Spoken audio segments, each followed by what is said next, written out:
Who do you think destroyed the tea? What actually happened to the tea? What actually happened to the tea? Where was the tea destroyed? Boston, Massachusetts. First, a long ride on horseback, then a 2-week voyage up the coast. Okay. Let's see if someone around here knows what happened to all that tea. So, isn't Boston about the same size as London? I wonder if her business will be affected if trouble comes to the colony. Sure, we can keep our eyes open for them. This part of town looks promising. Rumor has it that Samuel Adams is staying around here somewhere. Hey! That's the Wheatley house across the street. This old barn may be sheltering a bunch of British soldiers soon. The citizens of Boston are being forced to house them, thanks to the Quartering Act. They fit on the end of their muskets. The colonial militia do not have nearly enough of these important weapons. All right, the kitchen. I smell freshly baked bread. Poem? Wait a minute. Are you Phyllis Wheatley, the famous poet who wrote those inspiring calls for freedom and liberty, even though in slavery yourself? It's the principle of the thing. We've got no say in the British government at all. So why should we pay any taxes to them?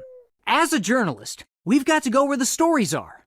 I've heard rumors that Samuel Adams met with some of his fellow patriots in this place. Sir, we're trying to find out some information about the Boston Tea Party. John Adams? The famous lawyer who defended the British soldiers after the Boston Massacre? I guess we won't be getting a patriot perspective from you. This stretch of land is called Boston Neck. It joins Boston to the mainland. Assistant? I'm the journalist. You've only just arrived from London. Here's your paper.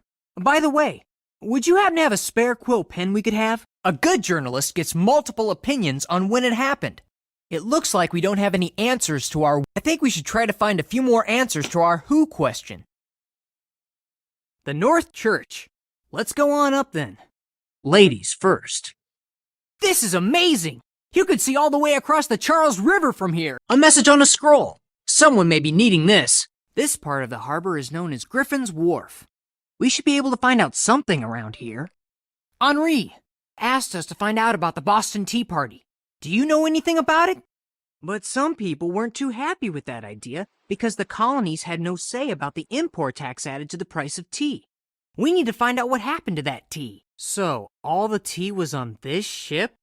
We're reporters, doing a story on the Boston Tea Party. True patriots won't drink tea anymore, though, to protest the tea tax. Well, we found some tea for you. Though I feel like a traitor giving it to you, true patriots have nothing to do with tea from Britain. It's getting pretty late.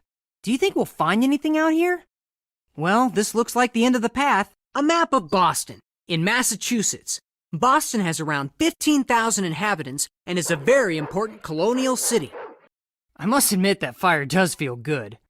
The winter in Massachusetts Bay Colony can freeze the bones. A wig powderer. Many men and women wear wigs, and if your wig's looking a little dull, I can't believe it. Samuel Adams. My name's James Hiller. I'm a reporter for the Pennsylvania Gazette. We sure did, and you were right. There were lots of different opinions out there about what happened.